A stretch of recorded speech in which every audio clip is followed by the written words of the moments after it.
नमस्कार पालकांनो, जर तुम्ही एखाद्या मुलाचे बाबा असाल तर हा व्हिडिओ तुमच्यासाठी आहे।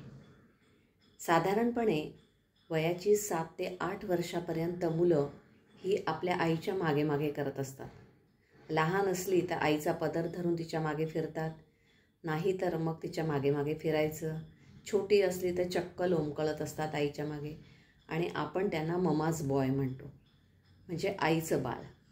पण जशी मुलं 7व्या वर्षानंतर मोठी व्हायला सुरुवात होते त्यांना आपल्या वडिलांचं अट्रॅक्शन वाटायला लागतं।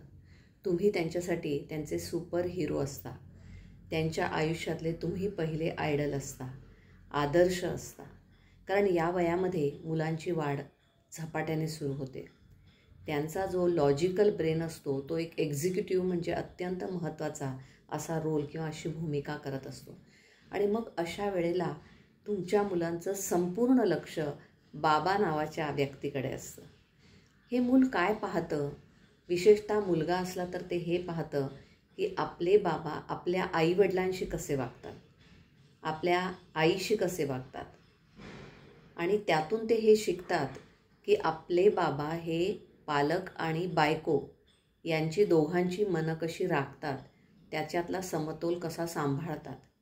एवढंच नव्हे तर मुलं हेही पाहतात की तुम्ही तुमचं प्रोफेशनल लाईफ म्हणजे व्यावसायिक तुमचं जग किंवा तुमचा व्यवसाय, तुमची नोकरी आणि दुसरीकडे तुमचं पर्सनल लाईफ म्हणजे तुमचं कुटुंब, तुमचं कौटुंबिक आयुष्य, ह्याच्यामध्ये तुम्ही समतोल कसा साधता। जर तुम्ही तुमच्या पालकांचा योग्य प्रकारे आदर राखत नसाल किंवा पालकांचं मन राखायचं म्हणून तुम्ही तुमच्या बायकोला नीट वागवत नसाल, तुमच्या बायकोशी नीट बोलत नसाल, तर मुलाला असं वाटतं की पालक आणि बायको यांच्यामध्ये कधीच समतोल साधल्या जात नाही। तसंच मुलांच्या बाबतीमध्ये हेही ते अनुकरण करतात, हेही निरीक्षण करतात, हेही समजून घेतात की बायकोशी असं वागायचं असतं, पालकांना पहिला प्रेफरन्स द्यायचा असतो किंवा बायकोला पहिला प्रेफरन्स द्यायचा असतो। तेव्हा हा समतोल तुम्ही कसा सांभाळता हेही मुलं पाहतात।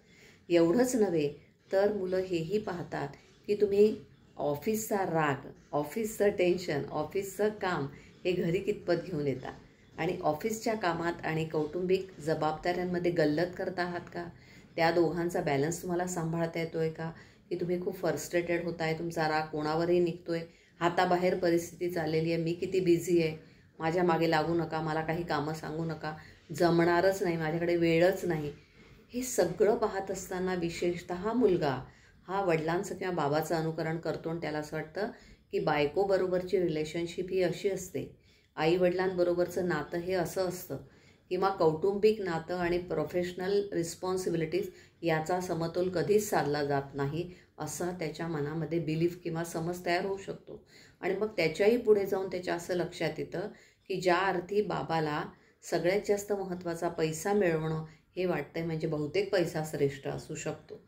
आणि म्हणून बाबांनो म्हणजे बाबा कंपनी तुमच्यासाठी खूप महत्त्वाचा असा हा व्हिडिओ आहे की तुम्हाला हे भान ठेवावं लागणार आहे की 7 वर्षाचं झाल्यानंतर मूल तुमच्याकडे एका आदर्श सुपर हिरोप्रमाणे पाहतं। याचा अर्थ तुम्ही काहीतरी पराक्रम गाजवावा, तुम्ही काहीतरी साहस करावं, धाडस करावं असं नाही आहे। तर तुम्ही नात्यांमधला समतोल कसा सांभाळता, तुम्ही व्यावसायिक जीवन आणि कौटुंबिक जीवनामधला समतोल कसा सांभाळता याचं उदाहरण घालून देण्याची जबाबदारी आपल्यावर आहे। म्हणूनच बाबा पालकांनो, कडेवरनं आई मुलाला जग दाखवते पण तुम्ही खांद्यावर बसवता आणि उंचावरचं जग दाखवत असता, त्यामुळे तुमची रिस्पॉन्सिबिलिटी ही जास्त महत्त्वाची आहे। आणि म्हणूनच बाबांनो किंवा बाबा माणसांनो, तुम्हाला हे लक्षात ठेवलं पाहिजे, नात्यांचा आणि व्यवहार आणि भावना यांची गल्लत न करता या सगळ्यांचा समतोल तुम्ही कसा साधता हे मुलं पाहतात। तेव्हा जरूर या गोष्टीचा वागताना विचार करत चला। धन्यवाद।